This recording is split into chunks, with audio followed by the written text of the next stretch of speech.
Hello and welcome back to Stop and Go F1, or shall I say, Stop and Go F2, because it's now time to talk about the first F2 race weekend of the year. And you know what? There's been a lot of hype around F2 this year, many calling this possibly the greatest F2 season of all time. And you know what? I think it actually lived up to the hype, but not with the drivers that we were expecting. Get into that more as we go through it. I'm going to start with a quick little talk over qualifying. I know we don't talk about qualifying, but there's a lot to talk about from that session, which affects the entire weekend. So, Cush Miney, also known as Cush Miney, got pole position, but he got disqualified due to his left under tray front external strake, which is an awful crime and one which I wish no one would ever commit ever again. So he got pole, got disqualified, which then gave pole for the feature race to Formula 3 champion Gabriele Bortolesso on his debut race. So great stuff there, both for the Invicta team, so great stuff for that team there. A team that didn't do too well is Prima, one of the teams who the entire eyes of the world are on, featuring Ollie Behrman and Kimi Antonelli. They apparently have not got this new car right whatsoever, which is something I discussed coming into the year, with these new cars, because F2 have had the previous cars for so many years. The teams that know how to set them up know how to set them up really well. This is a new level playing field, and Prima have got it all wrong. Antonelli 17th, Behrman 18th, not a good weekend for them whatsoever. Let's go into the sprint race. And we have Jack Crawford on pole position there, with Taylor Barnard alongside in P2. On the formation lap, Dirksen can't get the car moving at all. And then we have, off the start, Crawford is able to get the lead and keep it. Well, he didn't get the lead, he was on pole, he kept the lead. Martins is up to P3 Martins up to P2 almost immediately. O'Sullivan up to P3. Taylor Barnard had an awful start, going from P2 starting to P5 by the end of the first sector. Villa Gomez further down has a puncture. Cush Miney, who of course is starting from the back after being disqualified, is up from 22nd to 17th in just one lap. Taylor Barnard, by the end of the lap, has gone from P2 to P10. Virtual safety car comes out. I think this was for the Villa Gomez puncture. Amory Cordial is off. Miata, the Super Formula champion, he had a bad start as well, losing 9 places altogether. Green flag lap starts on lap 3. We get a battle between Crawford and Martins for first place. Zane Maloney, who's had a fantastic weekend, went round the outside of Fittipaldi, then attacks Zach O'Sullivan, and then gets up into P3. Maloney then passes O'Sullivan for P4. O'Sullivan starting the sprint on the hard compound tyres, whereas others start on the soft. So he didn't have the initial pace, but it would come to him towards the end. He's down to P4 at the minute. Then P5 as Fittipaldi is able to get past him. Then Hadjar gets past him.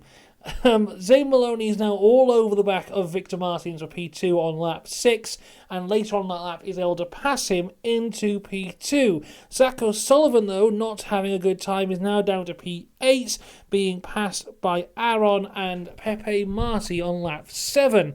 Maloney then attacks Crawford for the lead and gets it on P8. Colapinto gets a 10-second time penalty for an incorrect start position. I think it must have been behind Dirksen or something. I can't quite remember that one. There's a battle for P2, though, between Martins and Crawford on lap 19. And meanwhile, lap 11, not 19, Paul Aron gets past Fittipaldi for P5. There was battles everywhere, all over the grid in this race. It's fantastic stuff. Antonelli may have hit it here. So Prima haven't got a clue what they're doing, basically, in qualifying and in the sprint. And on lap 11, Antonelli pits. Lap 12, Behrman pits.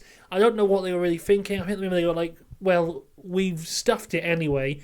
There's no way we're getting points from this. We'll pit for new softs, and if a safety car comes out, we might be in a good position. Let's see how it goes.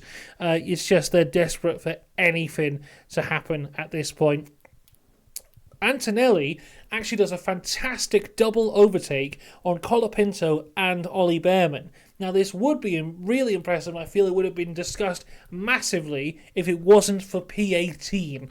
But still, very good. That's the thing with Antonelli. So Antonelli, obviously with the Prima setup, it hasn't worked out on this race. I'm sure as we go out through the season, Prima will get it right, and we will be having Ollie Behrman and Kimi Antonelli fighting for wins, and possibly even the championship if they can get it right relatively quickly. But despite not having the pace, Kimi Antonelli, I still think, was very impressive this weekend. Lots of really good overtakes, really dramatic overtakes over both races. We'll get into it more as we carry on.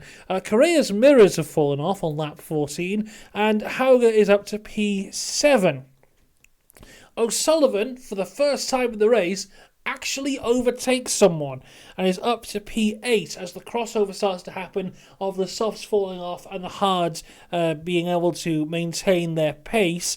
Victor Martins has an issue on lap 15 and Hadjar is able to pass him for P3. Taylor Barnard is now 20th out of the 21 cars on the track, who are currently on the track. I think there was one retirement after starting P2 and just retires the car. So an awful race for Taylor Barnard. Pepe Marti passes Victor Martins now for P4 on lap 18. Martins' tyres just fallen away. So they split the tyres strategy here, and Martins had that initial pace but is just falling away. Isaac Hadjar now complains that his tyres are dead as well. Marti passes Hadjar for P3. Martin's now down to 6th. Bortoletto passes O'Sullivan and Martins up to P7.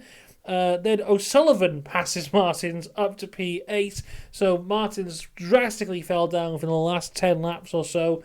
The final Miata then passes Martins. Bortoletto passes Hauger for P6. But as we cross the line, it is Zane Maloney taking the win in the sprint race. Jack Crawford gets a very good P2, and Pepe Marti, the stop-and-go F1 F3 Driver of the Year 2023, finishes third and gets a podium on his debut. Fantastic stuff for Pepe Marti. And then we have to scroll through the pages here to get to the feature. But yeah, great sprint race there for F2. And here we go into another great feature race with Gabriel Bortoletto on pole, Isaac Hadjar alongside him there. Of course, the Mighty disqualification pushes him to the back of the grid. And I have to say, before we get into this race, Gabriel Bortoletto's car looks dreadful. It's one of the ugliest cars I've ever seen in my entire life. So it has the Invicta yellow and blue main design, and because he's in the McLaren Academy, they also have an orange rear wing. It looks dreadful. Anyway, Bortoletto has a very, very, very slow start, and Zane Maloney is not only all over him, but also all over Isaac Hadjar. Maloney goes from P3 to first place before turn 1. Great start from Zane Maloney. Bortoletto then hits Hauger and forces him into a spin, and then Fittipaldi goes into the side of him. And looking at the replays, I don't really understand how Fittipaldi did this, because there was like 4 drivers in front of him who all avoided Hadjar. Then Fittipaldi just went BAM! Right into the side of him. Bortoletto now down to 4th place. There is a safety car here on lap 2. Ollie Behrman had the worst start of anyone. Despite starting, 17th, 18th, something like that, it got worse. The car just didn't start off the line, so he went right to the back of the grid. He then went all the way around in first gear, went into the pits. They had to restart the car 3 or 4 times, and then he was back out again. Very much saved by the fact that there was a safety car. Otherwise, he would have been massively behind the rest of the grid. There's a 10-second penalty for Bortoletto for causing the collision, but on the restart, lap 5, Zane Maloney gets away really well. Marti is able to pass Hadjar for P3, then Crawford passes Bortoletto for P5.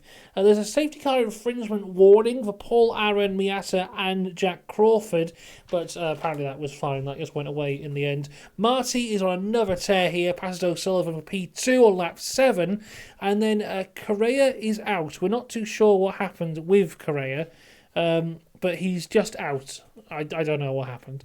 We get Bortoleto and Hauger battling for P5. This starts on lap 8, and on lap 9, Bortoleto was able to get the move done there. Victor Martins pits incredibly early. He was the first one to have a proper pit stop that wasn't issue related, and he started on the hard tyres. He went from the hards to the softs on lap 11. Very early move from him. Miata and Vashor are battling for P7. Miata is able to get past there, and then he is able to pass Hauger 2 laps later for P6. Taylor Barnard comes in. Now, Taylor Barnard had an awful sprint race, and it's about to get worse. Taylor Barnard comes in, has a pit stop that lasted approximately 7 years. Then when he goes out of the pits, his tyres still aren't connected to the car. So he has to come back in again. Awful weekend for Taylor Barnard, despite an okay qualifying for a PHM. Cordial and Behrman are both coming into the pits, but Cordial does not see Behrman is alongside him and drives right into the side of him.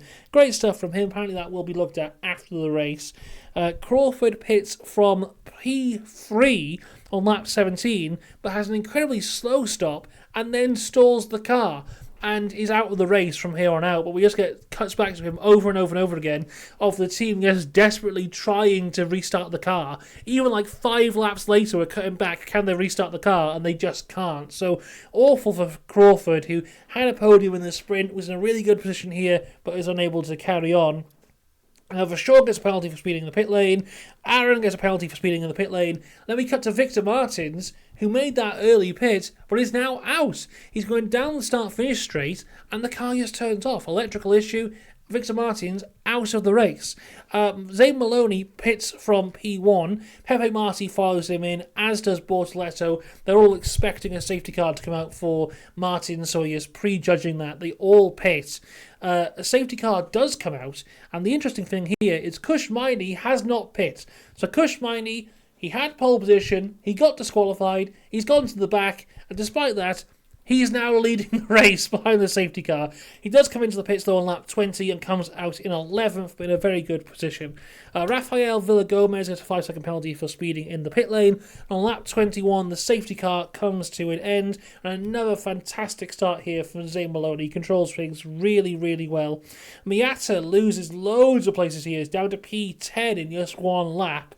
We get the very first Behrman-Antonelli battle here for P8. Antonelli is able to come out on top, but I do think that Behrman had an issue or something. We saw a little bit of his front wing fell off from the hits before with Cordial, but I think that something else was wrong here as well, because he just dramatically loses pace. He was massively slow, even slower than a bad Prema should be, so he dramatically falls down the order down to P13.